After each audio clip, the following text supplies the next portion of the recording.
আমার প্রিয় ও স্নেহের 2026 সালের নতুন বছরের ক্লাস 9-এর ছাত্রছাত্রী বন্ধুরা, আশা করি তোমার সবাই ভালো আছো। আজ আমরা যে বিষয়টি নিয়ে আলোচনা করব, ক্লাস 9-এর সেকেন্ড ইউনিট টেস্ট অর্থাৎ দ্বিতীয় পর্যায়ক্রমিক মূল্যায়নের বাংলার কোশ্চেন পেপার নিয়ে। দেখো সরাসরি স্ক্রিনে তোমরা ক্লাস 9-এর বাংলার কোশ্চেনটা দেখতে পাচ্ছ। ফুল মার্কস আমাদের রয়েছে 40 আর সময় তোমাদের রয়েছে 1 ঘন্টা 20 মিনিট। দেখো প্রথমে রয়েছে একের দাগে সঠিক উত্তর বেছে লেখো যে কোনো 9টি প্রশ্নের মান 1 করে 1 × 9 = 9। রাধারানীর সঙ্গে পথিকটি মালার দাম নির্ধারণ করেছিল 4 পয়সা, 2 পয়সা, 3 পয়সা, 1 পয়সা, 4 পয়সা। তাহলে রাধারানীর সঙ্গী পথিকটি মালার দাম নির্ধারণ করেছিল 4 পয়সা। বাংলায় যে বিদেশি ভাষাটি কম ঢুকেছে তা হলো ফার্সি, ফরাসি, আরবি, ইংরাজি। ফরাসি। আহ্বান কথাটির অর্থ আহ্বান, অনুশলীন, চিরন্তন, আগমন, চিরন্তন। কামরাঙা লাল মেঘ যেন মৃত মনিয়ার মতো ড্যাশ ঢেবে ডুবে গেছে। গঙ্গাসাগরের, বঙ্গোপসাগরের, আরব সাগরের, লোহিত সাগরের। গঙ্গাসাগরের। রাধারানী হ্রদ দেখতে গিয়েছিল পুরীতে, মায়াপুরে, মাহেশে, শান্তিপুরে। মাহেশে। তুমি ঠিক সেই রূপ নারী যাকে আজ প্রয়োজন, যে বিদ্রোহিণী, যে শান্ত, যে সরল প্রকৃতির, যাকে আজ প্রয়োজন। মিসেস বুলের সম্পূর্ণ নাম ওলি বুল, জোসেফাইন বুল, নরম্যান বুল, সারা বুল। উত্তরে সারা বুল। কাকে মৃত মনিয়ার মতো মনে হয়েছে? 7টি তারা, নীল সন্ধ্যা, কেশবতী কন্যা, কামরাঙা লাল মেঘ। কামরাঙা লাল মেঘ। আর্গাস কোথাকার জাদুকর ছিলেন? আর্জেন্টিনা, জাপান, চিলি, ফ্রান্সের। চিলির। ধাতু হলো প্রতিপদিক। প্রকৃতি শব্দের মূল, ক্রিয়ার মূল, অবিভাজ্য অংশ। ক্রিয়ার মূল, অবিভাজ্য অংশ। সূর্য শব্দটি তদ্ভব, তৎসম, অর্ধতৎসম, দেশি, তৎসম।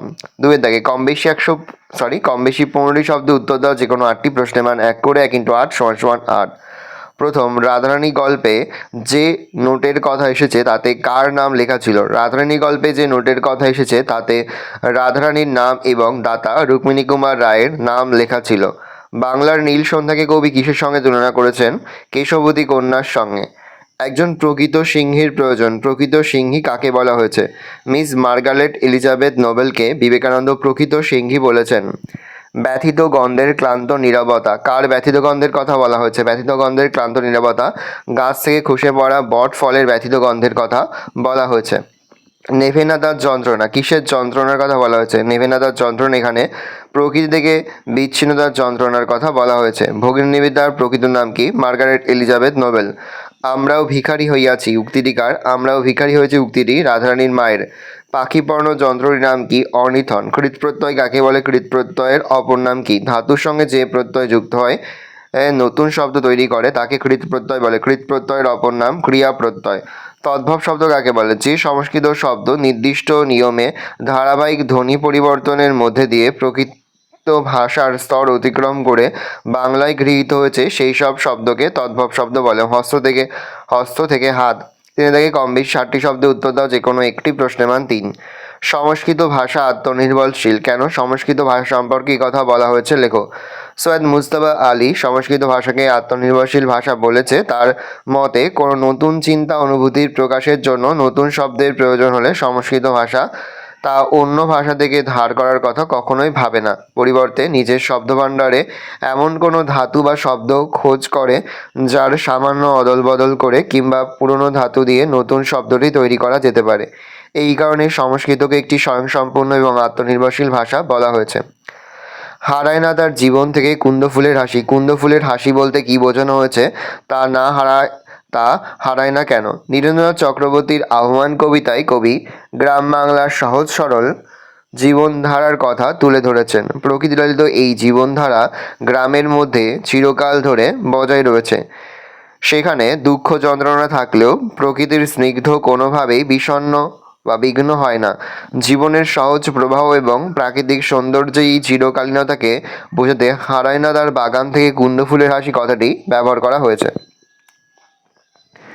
4 দাগে কম বেশি 60টি শব্দে উত্তর যে কোনো একটি প্রশ্নের মান 3। নোটখানি তাহারা ভাঙাইল না তুলিয়া রাখিল। কোন নোট? তারা কারা? তার নোটটি ভাঙায়নি কেন? রাধারানী গল্পে রাধারানী আর তার মা পথিকের ফেলে দেওয়া নোটটি ভাঙালো না। নোট না ভাঙানোর কারণ? রাধারানী এবং তার মা পথিক রুক্মিণী কুমার রায়ের ফেলে দেওয়া নোটটি ভাঙায়নি কারণ এর আগে মালার দাম হিসাবে তিনি যে টাকা দিয়েছিলেন তাতে তাদের প্রয়োজন মিটে গিয়েছিল। নোটটি তাদের প্রয়োজন ছিল না, বরং নোটটি নিলে তাদের অসহায়তায় প্রতিষ্ঠিত হতো। তাই তারা নোটটি তুলে রাখলো, কেননা তারা দরিদ্র হলেও লোভী নয়। নেক্সট, কেশবতী কন্যা যেন এসেছে আকাশে। কেশবতী কন্যা বলতে কবি কাকে বুঝিয়েছেন, কাকে কেশবতী কন্যা বলা হয়েছে? বাংলার নীল সন্ধ্যাকে কবি কেশবতী কন্যার সঙ্গে তুলনা করেছেন। হ্যাঁ, চেঞ্জ করে লিখবে, আকাশে সাতটি তারা কবিতায় জীবনানন্দ তার একান্ত নিজস্ব ভঙ্গিতে পল্লী বাংলার সন্ধ্যাকে বর্ণনা করেছেন। সূর্য ডুবে গেলে যখন দিনের আলো ফিকে হয়ে আসে, কবির মনে হয় যেন এক কেশবতী কন্যা এসেছে সন্ধ্যার আকাশে। তার ছড়িয়ে পড়া কালো চুল ঘনিয়ে আসে রাতের অন্ধকার। কবির চোখে এভাবেই কাব্যিক রূপে ধরা দেয় পল্লী বাংলার সন্ধ্যা। পাঁচে থেকে কম বেশি 7টি শব্দে উত্তর দাও যে কোনো একটি। প্রশ্নের মান 3। ওই পাখি আমার চাই বক্তাকে কোন প্রসঙ্গে তার এই উক্তি? সত্যজিৎ রায় রচিত প্রফেসর শঙ্কুর ডায়েরি গল্পের অন্তর্গত কর্ভাস অংশের আলোকচুক্তিটির বক্তা হলেন চিলিয়ান জাদুকর আর্গাস। আর্গাস পাখি নিয়ে ম্যাজিক দেখাতেন। তিনি খবরের কাগজে কর্ভাসের সংবাদ পড়ে মুগ্ধ হয়েছিলেন। তাই তিনি হোটেলে প্রফেসর শঙ্কুর সঙ্গে দেখা করতে এসেছিলেন, কিন্তু রাত হয়ে যাওয়া ভদ্রতাবশ শঙ্কু তাকে ঘরে ডেকে পাঠান। কনভাস বিরক্ত হয়ে খাঁচা থেকে বেরিয়ে ঠোঁট দিয়ে আলো নিভিয়ে আবার খাঁচায় ঢুকে ঠোঁট দিয়ে খাঁচার দরজা বন্ধ করে দেয়। আর্গাস সামান্য পাখির এই কাণ্ড দেখে অবাক হয়ে যায়। তাই তিনি যে কোনো প্রকারে কনভাসকে পাওয়ার ইচ্ছার কথা জানিয়ে প্রশ্নোত্তরিত উক্তিটি করেছিলেন। আর্গাস কিছুক্ষণের মধ্যে বুঝতে পারল যে শঙ্কু এবং কনভাস কেউ তার প্রস্তাবে রাজি নন। তখন তিনি শঙ্কুকে লোভ দেখিয়ে কনভাসকে নিতে চান, কিন্তু তাতে কোনো রকম ইচ্ছা প্রকাশ করেনি। তাই তার প্রচেষ্টা ব্যর্থ হওয়ায় তিনি পরের দিন দুপুরে অনুপস্থিতিতে সুযোগে রুম বয়দের সুযোগ নিয়ে কনভাসকে চুরি করেছিলেন। অর্নিথন যন্ত্রের প্রয়োজন ফুরিয়ে গেছে। অর্নিথন যন্ত্রের প্রয়োজন হয়েছিল কেন? পাখিদের বুদ্ধি বেশ আশ্চর্য, কিন্তু পরিচয় পেতে প্রফেসর শঙ্কু মনে হয়েছিল এমন একটা যন্ত্র তৈরি করার কথা যা দিয়ে পাখির সহজাত বুদ্ধির বাইরে তাকে নতুন জিনিস শেখানো যাবে, কিংবা মানুষের জ্ঞান বুদ্ধি তার মধ্যে সঞ্চারণ করা যাবে। এই লক্ষ্যে তিনি একটি পাখিবর্ণ যন্ত্র নির্মাণে উদ্যোগী হন। অত্যন্ত সহজভাবে এই যন্ত্র নির্মাণ হয়। তার দুটি অংশের একটি হবে খাঁচার মতো, যার মধ্যে পাখি থাকবে, আর তার সঙ্গে দ্বিতীয় অংশের বৈদ্যুতিক যোগ থাকবে। দ্বিতীয় অংশ থেকে জ্ঞান ও বুদ্ধি চালিত হবে পাখির মস্তিষ্কে। 6 দাগে কম বেশি 150 শব্দে একটি প্রশ্ন উত্তর দাও। প্রশ্নের মান রয়েছে 5। রাধারানীর বিবাহ দিতে পারিল না। রাধারানীর পরিচয় দাও। কে কেন বিবাহ দিতে পারেনি? উত্তর লিখবে, বঙ্কিমচন্দ্র চট্টোপাধ্যায়ের রাধারানী রচনাংশে রাধারানী ছিল একটি মেয়ে যার বয়স 11 বছরও পূর্ণ হয়নি। বড়লোকের মেয়ে হলেও তাদের অবস্থা ভালো ছিল না। সর্বোপরি রাধারানীর বাবাও বেঁচে ছিল না। বিবাহ না দিতে পারার কারণ: রাধারানীর মা রাধারানীর বিয়ে দিতে পারেনি। এককালে অবস্থাপন্ন হলেও রাধারানীর পরিবার ক্রমশ নিঃস্ব হয়ে পড়েছিল। একজন জ্ঞাতির সঙ্গে সম্পত্তির অধিকার নিয়ে রাধারানীর মার মোকদ্দমা হয় এবং হাইকোর্টে তিনি হেরে যান। তার ফলে তাদের বাস্তুভিটে থেকে উচ্ছেদ করা হয় এবং 10 লক্ষ টাকার সম্পত্তি বেহাত হয়ে যায়। নগদ যেটুকু ছিল সেটুকু খরচ ও আশীলাত অর্থাৎ ক্ষতিপূরণ দিতে চলে যায়। রাধারানীর মা অলংকার ইত্যাদি বিক্রি করে প্রিভি কাউন্সিলে আপিল করেন, কিন্তু সর্বস্ব হারিয়ে তাদের খাবার জোগাড়ের অবস্থাও থাকে না।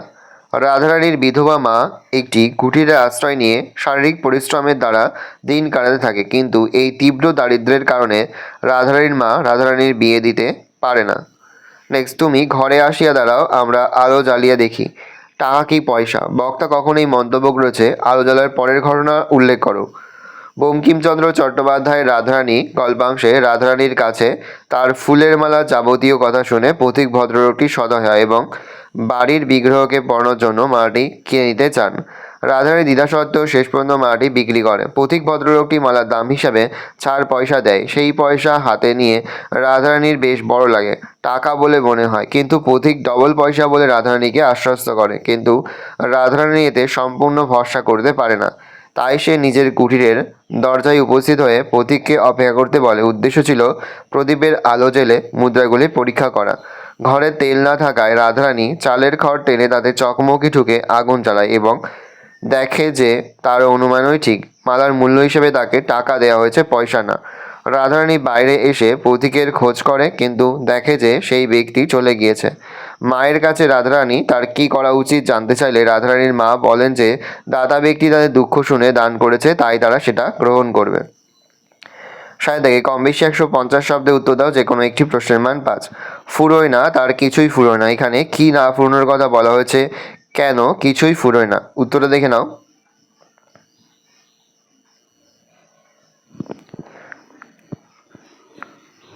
পরবর্তী প্রশ্ন, পৃথিবীর কোনো পথ এই কন্যারে দেখেনি কো, এখানে কোন কন্যার কথা বলা হয়েছে, কবির এরূপ ভাবনার কারণ কি? অ্যান্সারটা দেখে নাও। পরের প্রশ্ন 8-এর দাগে, যে কোনো একটি প্রশ্ন দেওয়া, প্রশ্নের মান 4। ভাবার্থ লেখো। দেখে নাও ভাবার্থটা, কোশ্চেন রয়েছে, ভাবার্থটা দেখে নাও। তারপর রয়েছে সারাংশ লেখো, লেখা রয়েছে, দেখো এটা তোমাদের কিন্তু পড়ে সারাংশ লিখতে হবে, ভালো করে দেখে নাও। নেক্সট তোমাদের রয়েছে আরও একটি ভাবার্থ লেখো, দেখে নাও।